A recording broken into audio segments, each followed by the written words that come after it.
Jimmy Johnson has a number selected for his final start at Daytona next season. Joe Gibbs Racing has dropped a part of the lawsuit between Spire Motorsports and Chris Gabehart.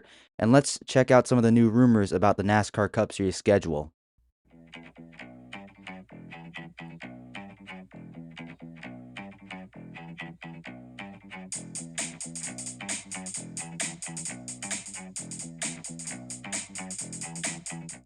Welcome back to another episode of Talkin NASCAR. I'm your host Andrew. Got a lot of news to cover in this one. Even as I'm sitting here, a lot of news is breaking as I speak. So got a lot of stuff to cover. A lot of driver announcements, some ownership announcements as well. We saw JGR drop a part of its lawsuit between them, Spire Motorsports, and Chris Gabehart. Schedule rumors for the NASCAR Cup Series schedule for 2027 is have been coming out over the last couple of days. NASCAR maybe wants to go international. Lots of stuff to break down and digest in this episode. And of course, we got to end the episode with my NASCAR Cup Series power rankings. But starting this episode off, we got to talk about the O'Reilly Series races and the Craftsman Truck Series races from this past weekend in Indianapolis. The Truck Series was racing at IRP, Indianapolis Raceway Park, while the O'Reilly Series was at the Brickyard at Indianapolis Motor Speedway. So we'll have to talk about both of them. But starting with the Truck Series, Lane Riggs picked up yet another victory. I believe his fifth win of the season, followed up by Connor Mozak, Ty Majeski, Chandler Smith, his teammate, and then Nick Sanchez driving for Spire Motorsports in a part-time start, finished in fifth. Stuart Friesen, Caden Honeycutt, Gavin Beausoleil making his Craftsman Truck Series debut, another top Toyota prospect, finished inside the top 10. Then Tyler Ankrum and Michael Christopher Jr. driving for Halmar Friesen Racing in the number 62, a part-time start. He was featured on the Ram Race for the Seat TV show earlier this year with Minnie Tyrell, who ultimately took the win. But Michael Christopher Jr. ends up in 10th place, so shout out to the young Connecticut short track racer. And then the rest of the top 15, Andres Perez de Lara in the 44, Parker Eatman for Nice Motorsports in the 42, a part-time start, Gio Ruggiero, Grant Enfinger, and then Ben Rhodes round out the top 15. Harrison Burton also in the field finished in 16th. Timmy Hill in a part-time start in 19th, so good day for Timmy Hill and that small self-owned team. Connor Daly driving for Ram in the 25 finished in 26th. Tony Breininger also in the field for Rackley War in the 27. She finished in 25th. And then besides that, Monty Tipton making his Craftsman Truck Series debut as well, finished in 30th. And then Landon Lewis driving for Nice Motorsports in the 45 has had a great stretch of races as of late in his limited starts. He ends up with the 35th, so tough day for Landon Lewis.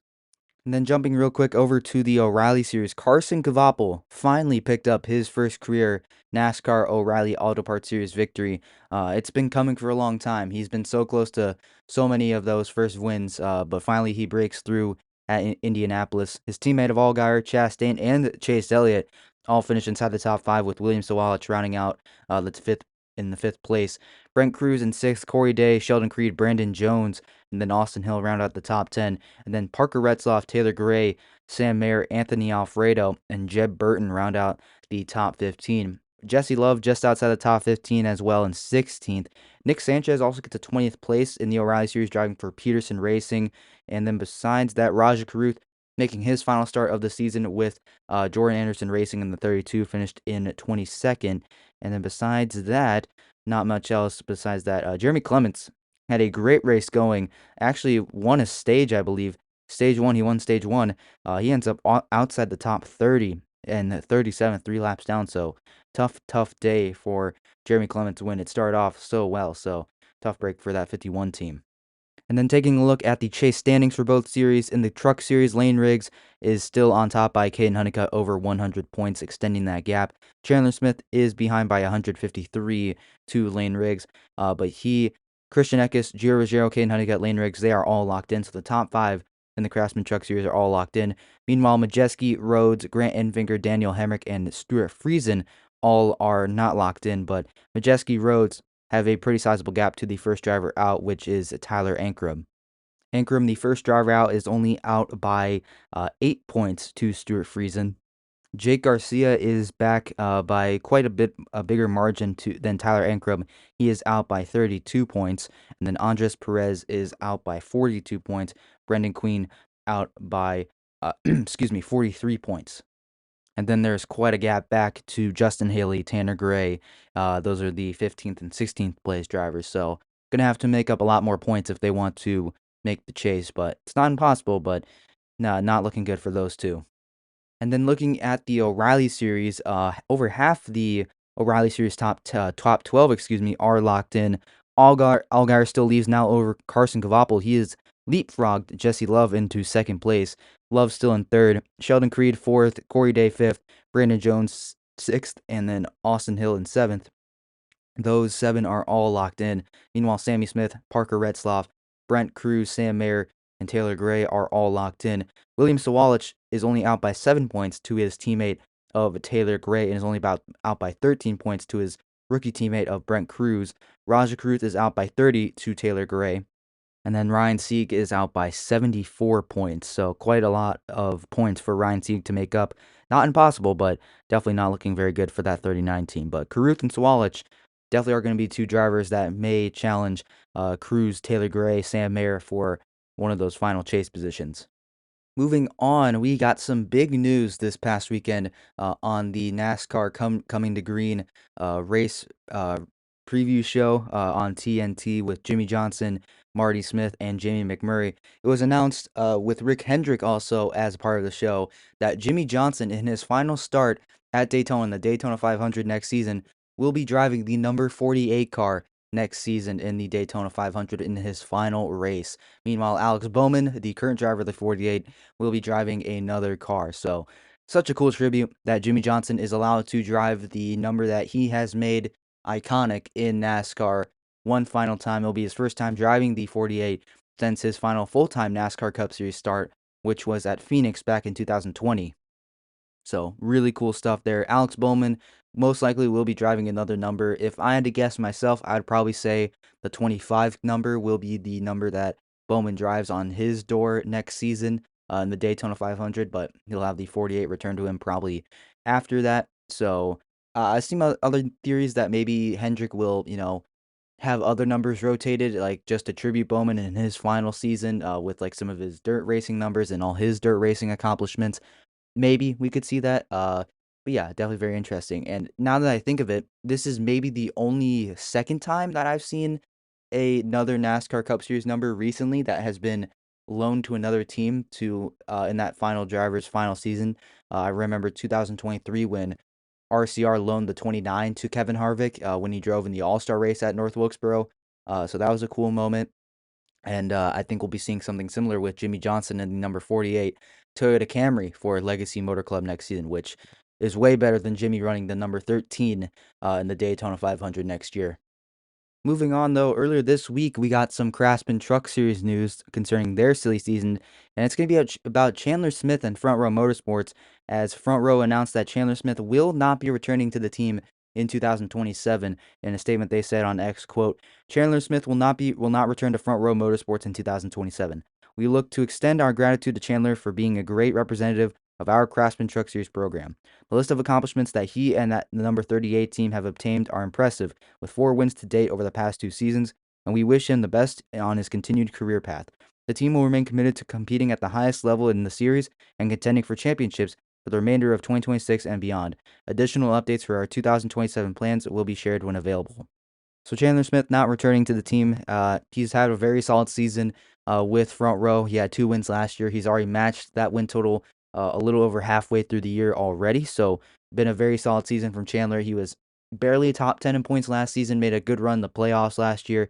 This year, he's been very consistent inside the top 3 in points, battling at one point with his teammate of Lane Riggs and Caden Honeycutt for the regular season championship, or excuse me, the points lead. And this isn't surprising that this announcement is coming because we got some rumors a couple weeks ago that Chandler could be a candidate for a promotion up to the O'Reilly Auto Parts Series with Richard Childress Racing to fill one of their open seats. The other one being rumored to be Carson Brown to replace Austin Hill because it does seem like Austin Hill is the front runner to take over the 33 car next year in the Cup Series full time. So we'll see how far that goes. But yeah, I would be expecting an announcement about Chandler joining RCR's program coming soon. Maybe they haven't worked out all the details yet, but from this, it sounds like that an agreement is coming soon between Chandler Smith and RCR joining the O'Reilly Series possibly next season. More Truck Series news out of Spire Motorsports is that Tristan McKee, their first Spire Motorsports Ascent driver development program prospect, has been tabbed for his first career NASCAR Craftsman Truck Series start coming in August at Richmond Raceway. Tristan will be turning 16 on August 3rd, so another August birthday. So he will be eligible to compete in this race. The minimum age limit to compete in the Craftsman Truck Series race is 16, at least on the smaller short tracks, which is what Tristan McKee will do. But yeah, this is very interesting. He will also make 4 other starts in the Craftsman Truck Series this year at New Hampshire, Bristol, and as well Phoenix and Martinsville to close out the season. So really cool stuff for Tristan McKee. He's most known for picking up that viral win at Watkins Glen in the ARCA series last year, where he was only 15 years old. He just turned 15, hopped behind the wheel of an ARCA car in the 77 and won the race. So clearly, Tristan McKee is very, very talented as a race car driver. He's made a couple ARCA series starts this year. Haven't paid much attention to him, but I know he, just judging from winning your first race in your first career start, is pretty impressive. So not much to say there. So we'll see how Tristan McKee does. And I could be wondering if he's going to be a potential full timer or at least a part timer in one of Spire's trucks next season, whether it be in the 7, 77, 71. Who knows? But very cool stuff. Good luck to Tristan McKee in his first NASCAR Craftsman Truck Series start. Next up, we got to jump up to the Cup Series and talk about Rick Ware Racing and one of their former employees, Tommy Baldwin Jr., who was their former competition director. He was on the Dorm Bumper Clear podcast earlier this week and revealed that he no longer works at Rick Ware Racing. He said, quote, "We decided, Rick and I, that our expectations were not aligned anymore. We decided without ruining our friendship, which we have a really good friendship, it was decided to go different ways." Tommy Baldwin Jr. has been a part of NASCAR for a very long time. He has been making starts with as a crew chief going back to 1997. He's been a car owner. He's won 4 races on top of the pit box with Ward Burton and Casey Kane as well. Like I said, probably he owned a race team in the Cup Series for several seasons. He's got 2 sons that are currently racing. Luke Baldwin, most notably, has been racing in NASCAR over the last couple years, racing in the Truck Series. He's made a couple of O'Reilly Series starts this year. And as well, he's been other son Jack has been competing in racing and hopefully has been looking to can jump up further in the ranks of racing. But it's very interesting that Tommy Baldwin Jr. said that his and Rick Ware's visions or stances on the team did not align anymore. So very interesting. I think Tommy Baldwin actually sold his race team to Rick Ware to form Rick Ware Racing a couple years ago, before 2020. I can't remember exactly what year, but I do remember that. So that's why he's working over at Rick Ware Racing. But anyways, very interesting to hear that. And I've made my opinion clear on what Rick Ware Racing, or at least what I think about Rick Ware Racing, saying that it's, not a very good team. Obviously, they're running at the back every single week. The only time they're not is at super speedways. And the only good season they really had was 2024, which was with Justin Haley, and what short little time they had with him. And he was, getting top 10 at New Hampshire, putting the team on the map and showing signs of improvement. And then they came back down to earth when they traded him for Corey LaJoie and then put Cody Ware back inside the car full time. And it's just not been good. And ever since that ownership change of TJ Pusher, which I don't know if that's actually happened yet or if it's still pending, yeah, just I'm really confused on the future of this team. And with Tommy Baldwin leaving, maybe he was just seeing that things were changing in a way that wouldn't secure him a job potentially. So we'll have to wait and see on that, what happens with Rick Ware Racing in the future. I doubt that this is a major implication, but who knows what could be happening with this team. And then today we also got breaking news about Legacy Motor Club's new strategic ownership group that will be joining the team. We already know about Guy Fieri, Darius Rucker as well. They were announced earlier this season, with Darius Rucker being at Coda and then Guy Fieri a little bit later on in the season. But now we got more. First up, we got a list here that I'm going to read off. First, we got Bryce Harper, 2-time NL MVP and MLB All-Star, so or 8-time MLB All-Star. So shout out to Bryce Harper, Kelly Slater, an 11-time world champion, Andy Roddick, who is a former U.S. Open champion, and then Sam Byrne, a co-founder and co-chairman of Cross Harbor Capital Partners, Scott Dixon, current IndyCar driver, 6-time IndyCar champion, Indianapolis 500 winner, Dario Franchitti, a 4-time IndyCar champion and 3-time Indy 500 winner, Tom Kanan, who's an IndyCar champion and an Indianapolis 500 winner, Jen Rubio, co-founder of Away, who's also an entrepreneur, and then Chase Utley, former World Series champion with the Philadelphia Phillies and a 6-time MLB All-Star. And if you just look at like all the total accomplishments that this group has, it's kind of cool. You got 30 plus championships and major professional titles, 5 Indianapolis 500 victories. Can't even, list the number of IndyCar championships, multiple most valuable player awards, former number one world rankings, and Hall of Fame caliber careers across many different sports, and then Grammy Award winning artists and globally recognized media personalities. So a pretty star-studded group of characters that Legacy Motor Club is bringing in. I'm also really cool, really kind of geeked out to see that you got Bryce Harper and Chase Utley in this ownership group because I'm a baseball fan and I really like Bryce Harper and like his personality a lot. And same with Chase Utley, even though he was a little bit before my time. He won the World Series with the Phillies before I was born, but still, baseball player, baseball Hall of Famer, potentially. I gotta say that it's really cool to see another baseball player getting involved in NASCAR. So that is really cool that we got all these, celebrity owners. I wonder if Legacy has more legacy, or excuse me, uh, and more well-known, really big names joining their ownership group in the future. We'll have to wait and see, I guess. Moving on, we got some comments to talk about Connor Zilic from Trackhouse Racing owner Justin Marks, and he was on SiriusXM NASCAR Radio and SiriusXM Speedway with Dave Moody this week, and was talking about the now 20-year-old Connor Zilic. He's no longer a teenager. He is officially he's not legal age to drink. Let's just say that. Yeah, he's not 21 yet, but he's no longer a teenager, which is a pretty big step up. So, anyways. He was asked about the future of Connor Zilic, and this is what he said, quote, "He's probably coveted for everybody. He's a very talented driver. He's a very smart young man. He's got a big career in front of him. And I think for us, we are committed to Connor. Connor is committed to us through the end of 2027. And 2028, although it'll be here quickly, is a little too far away I think, for us to be spending a lot of bandwidth on at the moment. Because what we're trying to solve for right now and trying to get him the experience and get him comfortable, we've got a great relationship with Red Bull and a lot of other partners on the Chevrolet that he drives, and it's important for us to be executing on the agreement and the relationship and the partnership that we have now." And yeah, and Connor Zilic has been rumored to be taking a new team next season or after next season, possibly Hendrick Motorsports once Alex Bowman enters his retirement. Even before Bowman announced his retirement, it was heavily rumored that Connor could be taking over that number 48 car or another Hendrick car possibly after the 2027 season because his contract will be up with Trackhouse Racing.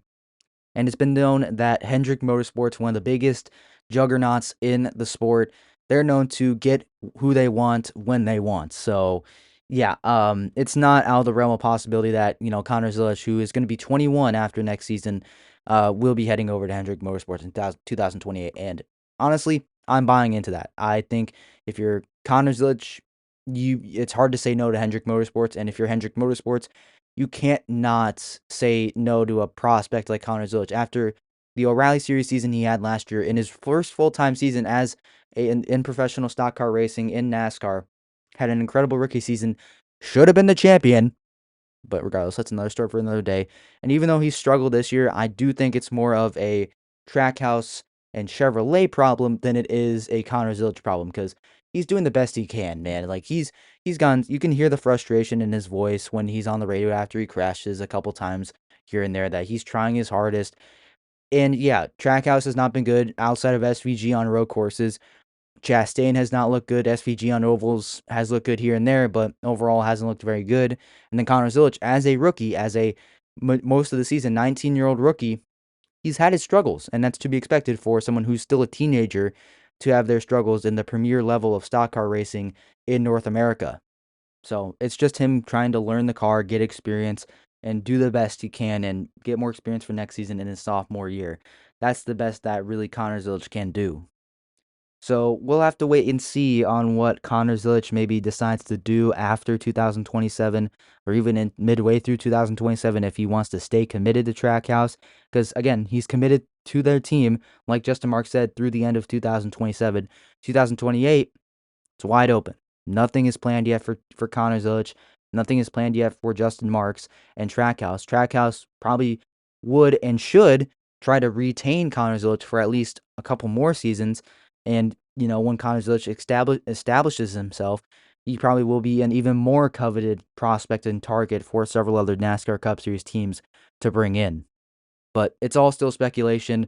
2028 still is it's closer than we think. It's closer than we think, but it's still pretty far away. We still got the rest of this season, 2026, and all of 2027 before we see Connor Zilisch in another NASCAR Cup Series team's car. So we'll have to wait and see on that front. But let me know down in the comments. Do you think Connor Zilisch stays with Trackhouse Racing, or does he move to another team in 2028?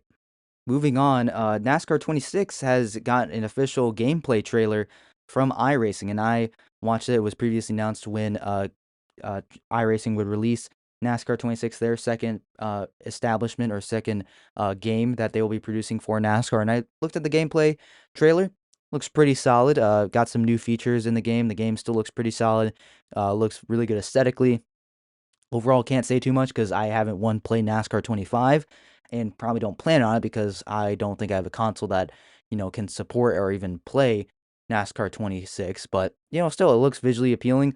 Probably will be watching a lot of, YouTuber series of NASCAR 26 and NASCAR 25. So, yeah, I don't have much to say other than that NASCAR 26 is coming, and for all the gamers out there, might be looking to maybe try out another one if they didn't try out NASCAR 25 last season. So go check out the gameplay trailer. Looks pretty good, and we'll have to wait and see, and stay tuned for more on NASCAR 26. All right, up next, earlier this week on NASCAR's Holler Talk podcast, which features VP of Race Communications Mike Ford, talked about how NASCAR officials during the Brickyard 400 were talking about potentially looking at ways to reduce the amount of caution laps, and this is being a part of an overall goal of NASCAR to look at shortening races. So Mike Ford pointed out that NASCAR fans are angry at the length of cautions, especially at tracks like Indianapolis Motor Speedway that are very large racetracks, very long distances around the entire track just to make one lap. And that NASCAR and many of the officials are not happy about how long it takes to complete so many of these caution periods. I think even at the Brickyard, it takes like 4 laps to, bring the field all close together, to go down pit road, to do the choose, and then do the restart. So just takes way too long, is what many fans, including myself and NASCAR and many of the officials, are, you know, upset about. And Mike Ford did mention some possibilities that I do want to talk about here. So the first thing he said, quote, maybe there's something that there we can look at where we can choose and then go immediately back to the green, but it won't work at every single track. So there are several things in the hopper. It's something that's on our radar. It's important for us to get back green. We keep stats religiously on the books of time between red, yellow, and green flag racing. We're always working to get that green number higher and higher. Stage breaks are a big topic of conversation. We hear it and we see it. Okay, so let's break this down real quick. So the first thing that Mike Ford is talking about is the choose V that NASCAR is talking about here, where they can choose the lanes that the drivers want to take for the restart, and then just go back immediately to green, which is probably something that could work at a track like Indianapolis or maybe at Talladega, maybe Daytona, some of the bigger mile-and-a-half tracks, by moving the choose V probably to like the backstretch, so then you can do the choose there. Maybe that's something that could work. And then he says it maybe won't work at all tracks. Like I could see short tracks not working as good. Maybe a track like Iowa, which is kind of like an intermediate, probably won't work. Maybe road courses maybe wouldn't work that great. Who knows? But definitely moving the choose V probably before, or like further back before the start finish line, that probably could work in my opinion. I could see that being a way to reduce the amount of times that we, spend under caution. And the other one, which is the really big thing, is that when Mike Ford talked about stage breaks, and I'll say it again, he said, quote, stage breaks are a big topic of conversation. We hear it and we see it. And when Mike Ford, says, "We hear it and we see it," I imagine he is, talking about the criticisms and everything surrounding the stage breaks, stage cautions that many of the older NASCAR fans are very upset about.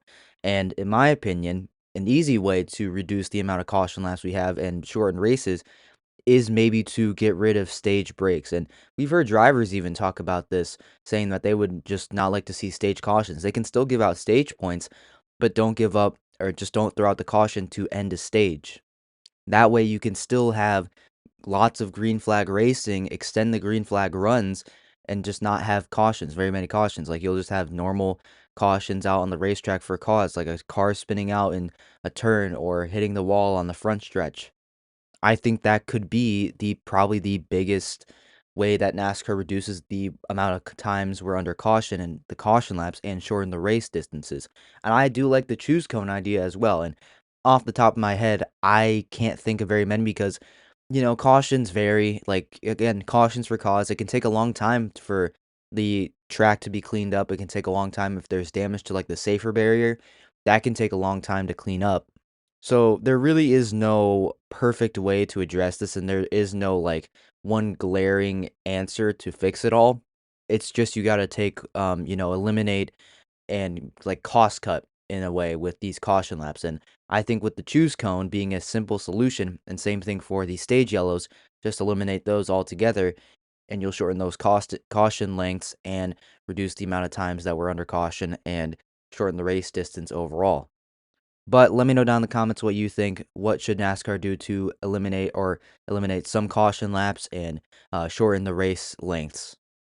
Next up, we have to talk about Indianapolis Motor Speedway once again. And I alluded to this in the last episode of Talkin NASCAR where we reviewed the Brickyard 400 and how subpar and how underwhelming the race craft and the racing product, I should say, at Indianapolis Motor Speedway has become over the last few years. And to say that it's, again, underwhelming is probably an understatement because it's just not that good. It really is not that good. It's single groove racing. It's impossible to pass with the dirty air, with all the loose handling that the dirty air causes to the cars behind it. It eliminates passing overall in general at Indianapolis Motor Speedway. And this has been a problem for the entire next gen car in its entire existence. Look at tracks like Dover being a track where you can just aero block and, make it impossible to pass. We even saw that with like Corey Heim and Carson Hocevar. Hocevar was mad at Corey Heim for blocking him in the corners, just like by cutting him off, cutting the nose off, and taking that clean air away from Hocevar and making it impossible to pass. And I do think that the single groove part of the racetrack is something that's going to be harder to fix. Like, maybe you could do something with the tires and, make more rubber being laid down to, potentially widen out the groove. Like, maybe you could try something with that if you're a good year in NASCAR, but I'm thinking that that's gonna be something that takes a longer time and is gonna be a much harder fix. And I think you just gotta fix something with the car, and NASCAR has done this in the past with, at short track specifically, eliminating downforce on the body, under the wing on the underwings and stuff like that. I'm thinking that they can just do the same thing with NASCAR and make it less aero dependent and in the Cup Series level at Indianapolis Motor Speedway. Maybe shorten the spoilers, maybe remove some parts of the underwing, which they have done at some short tracks. I look at Dover as well. They eliminated some stuff on the underwing. Maybe you should try that NASCAR to help really maximize the racing at Indianapolis Motor Speedway because it's similar in IndyCar too. The racing is really just a one groove racing surface, and if you're on the outside lane, you can't make speed out there unless the groove gets widened out, and it really doesn't get widened out at Indianapolis Motor Speedway very often. So you're probably gonna have to do something to the car to, take away the aero blocking and make it less impactful. Remove some parts on the underwing, maybe shorten the spoiler a little bit, and make it less aero dependent on the NASCAR Gen 7 Cup cars, which that's been a problem at several other tracks before. Try something similar like that, and maybe it'll work out the same. Who knows? But that's my little tidbit on it. I know it probably sounds a little bit similar to any of other people's, proposals to fix the racing at Indianapolis Motor Speedway. But again, you can't probably help the single groove racetrack that it is. You can just try to fix the cars so you can, adapt to the racetrack, I guess. Next up, we have to talk about the 2027 NASCAR Cup Series schedule. Now, I was gonna do a full schedule, predictions episode. I already drawn up my scheduled predictions, and I have them up here, right here to kind of compare and contrast with it. And to be honest, it's not much different to what we have now, just like a couple track changes, maybe some dates move around a little bit, but it's pretty similar to what we have now, and it's virtually impossible to, predict what NASCAR is going to put on the schedule, but we do have some new rumors from The Athletic about what NASCAR may do with the 2027 NASCAR Cup Series schedule. So I probably won't do a schedule predictions episode, but I'll kind of compare them to these rumors that I'm seeing right now. So the first rumor is that, of course, NASCAR is finalizing the 2027 seven Cup Series schedules. So it is almost ready to fully send it out to the public for the full schedule. So, but that's like the first thing that comes out of these rumors. The second thing is that Bristol Motor Speedway and their night race that is currently a part of the chase will not be a part of the chase next season, but will move back into the August slot in the regular season in that final little stretch of what NBC and USA is going to have in that little four-race stretch before the chase begins. So, yeah, that's an interesting one. I thought the Bristol, night race and the chase probably would have been really good, especially with how kind of chaotic that racing has become there with all the high tire wear under the lights. It's a really good scene. I don't know how to feel about that. I mean, I haven't watched many Bristol races that are outside of the chase.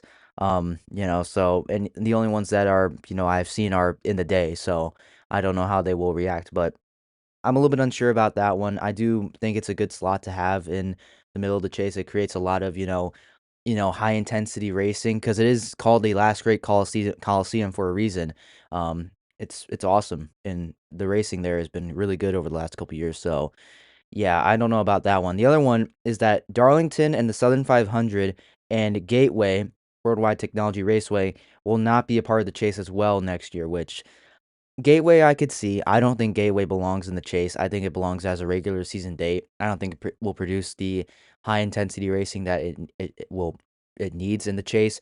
Darlington, I mean, it's still gonna have the Southern 500 feel, but I feel like I'd grown accustomed to having the Southern 500 kick off NASCAR's postseason. So that's I don't know. I don't know how to feel about that. But then the race is expected to replace those three tracks are Richmond will be returning to the chase next season.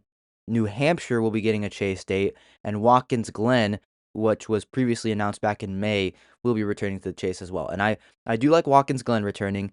Richmond, I guess I could go either way on. I don't know. Like it's only got one date, and if you're gonna maximize that one date, you might as well move it to a spot in the schedule where it's gonna have a lot of attention, a lot of high intensity racing around it. So I get that. And New Hampshire, I don't know. Mm, I guess that could be like the gateway replacement. I don't know. I don't know how to feel about New Hampshire. Yeah, it's I again give or take on that one. I don't have much thoughts on that. So I don't know. We'll have to wait and see how it produces racing in the chase next year. Next up, it sounds like NASCAR will be racing at San Diego on Naval Base Coronado next year, which sounds interesting because we got a new rumor this week as well that NASCAR and their agreements and negotiations with Chicago about putting on the Chicago street race again stalled because they couldn't get some money to go through and some help to fund the race. And put it on didn't go through. So that is highly unfortunate. However, they probably still will race at Chicagoland next season if they can't race in the street race next year. So that's good. At least they'll still be staying in the Chicago market, but they will be returning to Naval Base Coronado. So yeah, that's a little interesting. It sounds like it's going to be in August, so it won't be around the 4th of July week, which, I mean, if you're not going to have it around the 4th of July weekend, I don't know what you're doing, NASCAR, but who knows. So, yeah, again, we'll just have to wait and see about San Diego. It's gonna be the second straight year of it. Um, yeah, I guess the Navy are, interested in continuing to do it, I guess, and they're, allowing NASCAR to do it again. So that's good. And it leaves the option open for every other year, maybe every 2 years. Because I don't think we need to see the San Diego street race every single year, and that's probably what NASCAR doesn't want to do. I hope that's not what they want to do anyway. So Yeah, we'll just have to wait and see with it being in the second straight year. It's gonna take away a little bit of the spectacle of, it being the second straight year, but it's still gonna be cool, in my opinion, and it put on some pretty solid racing there this past year with the Cup Series, the O'Reilly Series, and the Truck Series. They just gotta figure out, turn 1. Turn 1 was absolutely chaotic. We saw so many of the big wrecks happen there. So, hopefully, drivers can figure out how to not overdrive that corner. And then the final rumor to go along with all this is that North Wilkesboro, it will be the All-Star race next season. It was previously an All-Star race venue from 2023 through 2025. Before this past season, it did have its first point race in 30 years. Now, I do like this. I do really like this because North Wilkesboro, it was cool to come back there for the first time in 30 years to do points racing, but the racing wasn't great. It was okay. Joey Logano dominated the majority of it, but it was definitely difficult to pass there. Pit strategy did dictate a lot of this race, but still, it was a pretty solid race. But I think you got to figure some stuff out if you're going to continue racing at North Wilkesboro for points racing. But I do think with a smaller field for the All Star race will be really cool, and plus, good possibility of there being a night race for North Wilkesboro if it's the All Star race, which probably will be a lot better than Dover. So, yeah, if Dover is just not the All Star race, fine by me. And if it's North Wilkesboro, I think that's way better than Dover because I think North Wilkesboro in an All Star race setting, I think fits it perfectly. It's not too high, you know, I guess not like too upper. What am I trying to say? It's not like too much pressure on the speedway to host a points race, but it's still got some NASCAR racing there. So I think that's a very good fit. I know I did have, Charlotte being the All-Star race, in my, schedule predictions, and then there was an off week for the Coca-Cola 600, which would be on Memorial Day or the Memorial Day weekend. I had Mexico City also being in there. We haven't heard rumors about that, so I guess we'll have to wait and see. I think I also had, Chicagoland maybe also having a date on here along with the Chicago Street Race. I think you'll probably just, insert I probably would just insert where I had Chicagoland being in the Chicago Street Race slot. I didn't have North Wilkesboro being a points race, so I guess if you're putting, Dover maybe in that slot in the summer, I guess that's okay. What else besides that? I still had Richmond and New Hampshire in the regular season, but you're gonna move Darlington and as well the Bristol night race out. I expect they'd probably go in those two slots where Richmond and New Hampshire are right now. And then Gateway I had going into the in-season challenge slot with TNT. It would be the fourth race of the in-season challenge after the second Atlanta race. So, yeah, I think that's interesting. I also had Sonoma moving up into a spring slot into April because I really want to see Sonoma in the spring. I think that would look really, really nice. But the in-season challenge would lose a road course, so we'll have to wait and see on that. But maybe there's a chance that Road America gets added if NASCAR wants to add another road course. But I guess maybe the in-season challenge could be like the final race of maybe the in-season challenge or maybe one of the last two ones, or it could be the end or like in the middle of the NBC and USA portion of the regular season. Who knows? There's a lot of options that NASCAR can do here. I don't expect what Fox had for the beginning portion of the season. I don't expect much of that to change. Like maybe they'll flip a couple dates here and there. Like maybe Sonoma, like I was predicting that Sonoma would move up there purely out of I want to see Sonoma with some greenery and it's not just dry out there in California. It probably won't happen, but I don't expect much to change there for Fox. Prime, I don't expect much change either. Maybe they'll add a different road course in there to replace San Diego since it won't be in there this time. And then the in-season challenge probably won't change too much either. They just will have to find a replacement for Wilkesboro and another race. I don't why was Gateway in there? I don't remember why I put Gateway in the in-season challenge. Maybe I'll figure it out in just a second. But regardless, I don't think my schedule predictions maybe are too far off. It's just, a couple dates I didn't get right here and there. But yeah, I'm fine with that. I'm not upset with, my predictions not looking too off script from NASCAR. So I'll take it, I guess. But let me know down in the comments what you think about these schedule predictions or schedule rumors from the Athletic for the NASCAR 2027 Cup Series schedule. I guess while we're on the topic of, schedules in just a moment and race locations, I saw a thing on the Daily Downforce. That's where I get most of my NASCAR news from, them and jski.com, is that NASCAR is looking at about expanding to more international races. I know NASCAR already has the NASCAR Canada series, it has the NASCAR Euro series, it has the Mexico series as well. And NASCAR is looking at Canada dates as well, or Canada race schedules. They're looking at Canadian Tire Motorsports Park. I know they're looking at Montreal as a potential race date for next season, though haven't heard much about that recently besides that one report. And they're also looking internationally, possibly to the Middle East as well, maybe to race in Saudi Arabia. So that's a crazy little tidbit that came out this week. I don't think it's very likely that we'll be seeing racing in Saudi Arabia very, very soon, but definitely more likely we see more racing outside the United States and like Mexico get more consistent race dates. Definitely in Canada, I would love to see because NASCAR and the Cup Series and the O'Reilly Series haven't been back to Canada in since pre-COVID, I believe. So it's been a long time. I know the Canada Series races there, but they're not one of the three national series; they're a regional series. So I would love to see that. I would love to see NASCAR return to Canada. I don't think I have Montreal on my schedule predictions. I think I put Mexico City in there over that. And I loved Mexico City last year. I thought it was a super cool venue, even though it was raining. I thought it was super cool to go to Mexico City last year. So, anyways, a little bit of tidbit there about NASCAR continuing to expand internationally.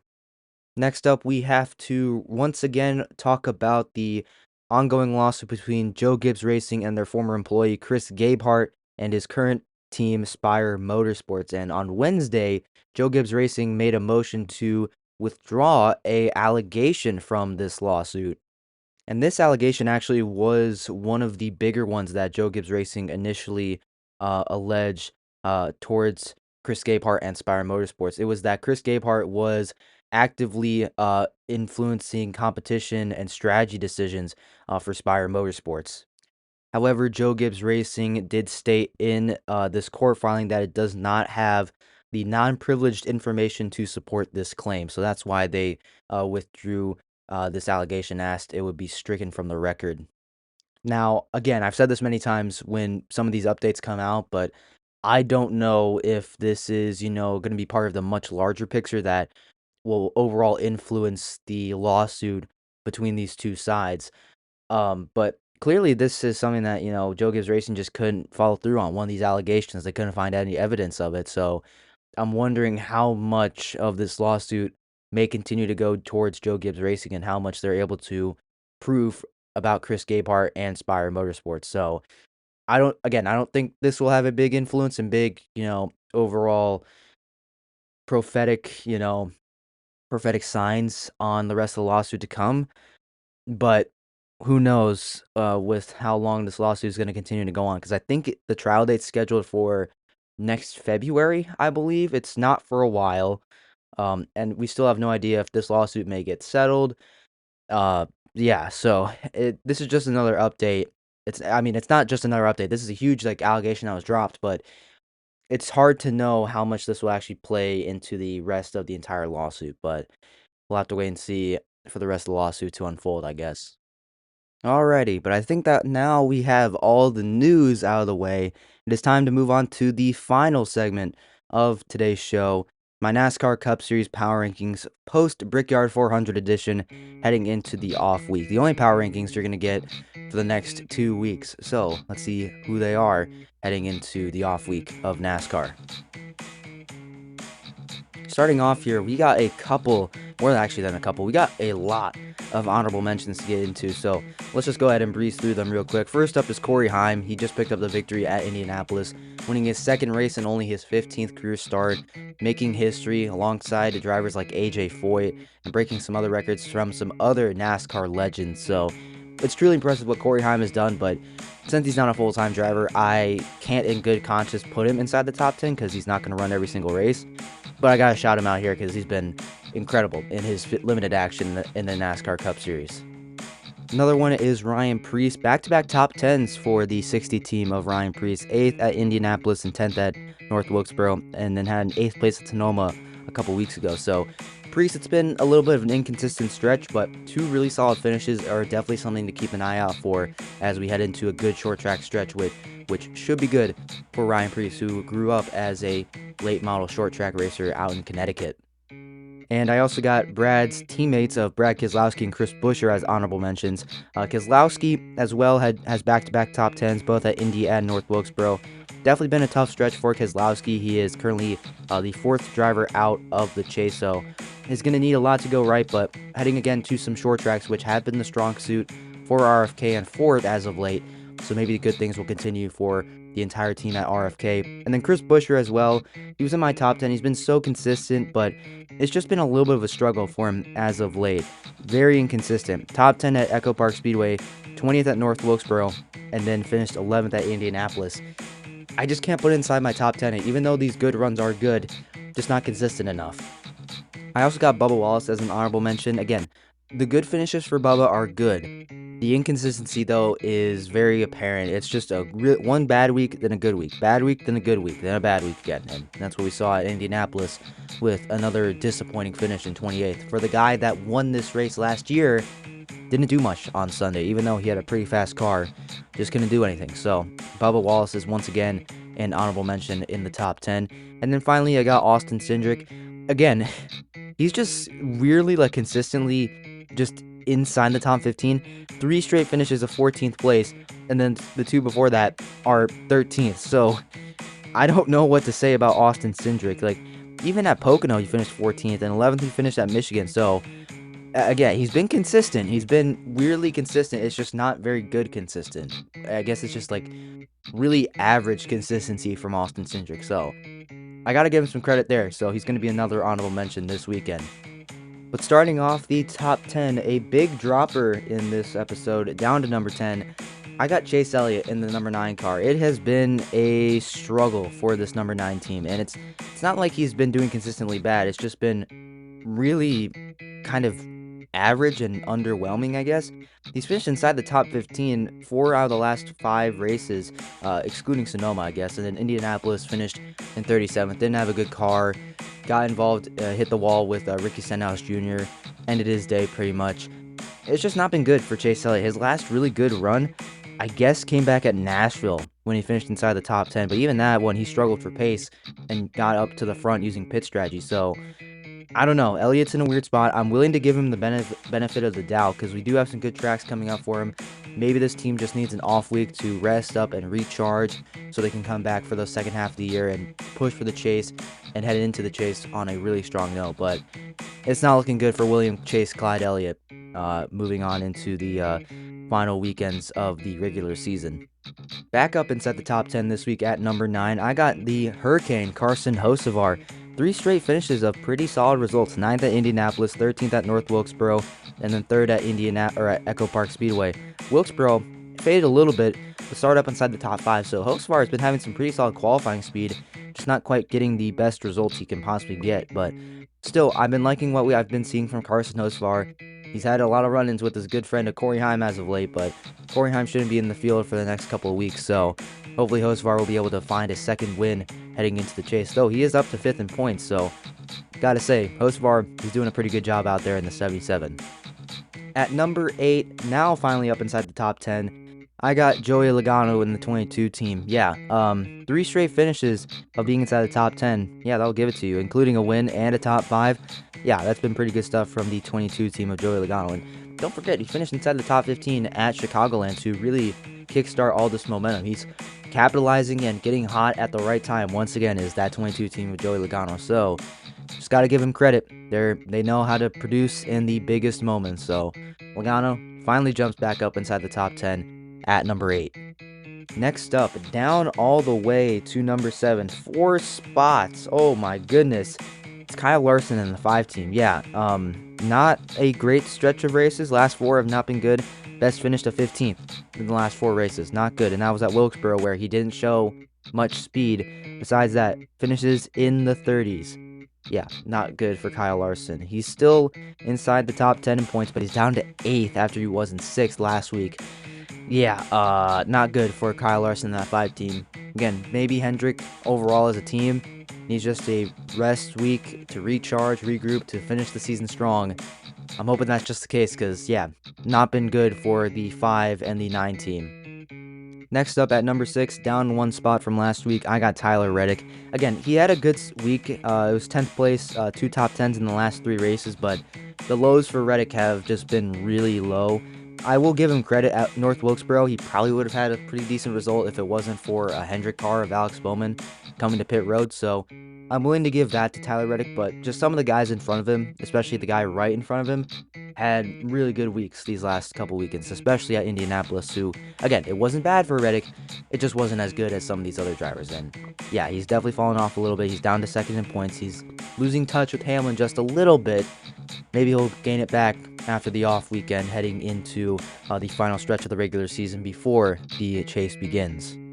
Because at number 5, we have another Toyota, Christopher Bell, in that 20 team. It's been great for this 20 team of Christopher Bell. Very close to a couple of wins. Second at Indianapolis, right behind Corey Heim, and then finished second at Echo Park Speedway on the final lap, pushing Ryan Blaney to the victory. And then second at Chicagoland to his teammate of Denny Hamlin. So, yeah, Bell's been getting hot recently, and I know Wilkesboro wasn't great, but qualified pretty solid. Just didn't have this car there to get it done, and that was coming after a really rough stretch of races from Michigan through San Diego. But before that, he had back-to-back second-place finishes at Charlotte and Nashville. So Bell, when he's been on one, he's on one, and his win's coming soon. I can guarantee you that. So Bell's at 5 for that reason.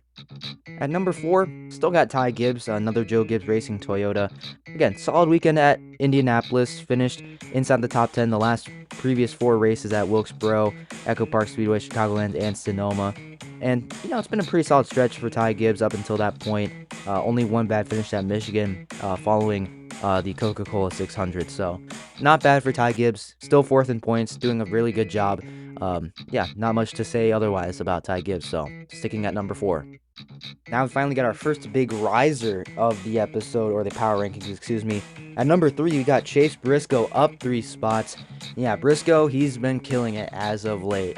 Excluding Echo Park Speedway, he's had finishes of 4th, 3rd, win at Chicagoland, and then 2nd at Sonoma in the last 5 races. And then before that as well, going back all the way to Nashville, he finished 3rd behind his Joe Gibbs Racing teammates of Hamlin and Bell. So, yeah, Briscoe, he's been pretty solid this entire summer, and these last 5 races have been pretty much the same as that. So, Briscoe, he's really close to another one. He's really close to that 2nd win of the year. So, maybe he'll get there soon with a good stretch of races coming up after finally having an off weekend. We'll see if Chase Briscoe can get it done. So, maybe a little aggressive, but I got Chase Briscoe at number 3.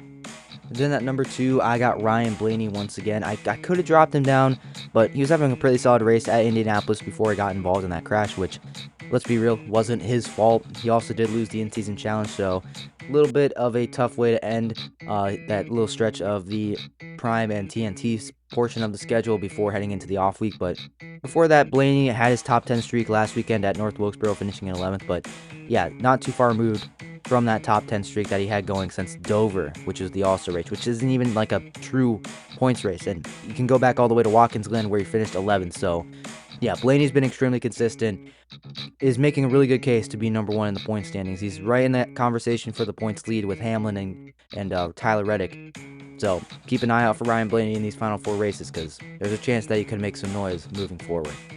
But still, at number 1, I got the driver of the 11 team, Denny Hamlin. He's been great. Yeah, 3 finishes inside the top 10 in the last 4 races, excluding Echo Park Speedway, which he finally had a good finish at. So props to Denny Hamlin and that 11 team with Chris Gale on the pit box. Yeah, Hamlin's still leading the points by a pretty comfortable margin. He was in the running for the race win at Indianapolis before he got shipped out of the way by his own driver of Corey Heim in the 67 car. So Hamlin's had good speed everywhere. Off weekend for him to rest up and recharge, connect with his family again. Should be nothing but beneficial for this entire 11 team. So we'll see how Hamlin does to finish out the rest of the regular season. So there you go. That is my top 10 after the Brickyard 400. We'll just go ahead and run through it real quick. Number 1, Denny Hamlin. 2, Ryan Blaney. 3, Chase Briscoe. 4, Ty Gibbs. 5, Christopher Bell. 6, Tyler Reddick. 7, Kyle Larson.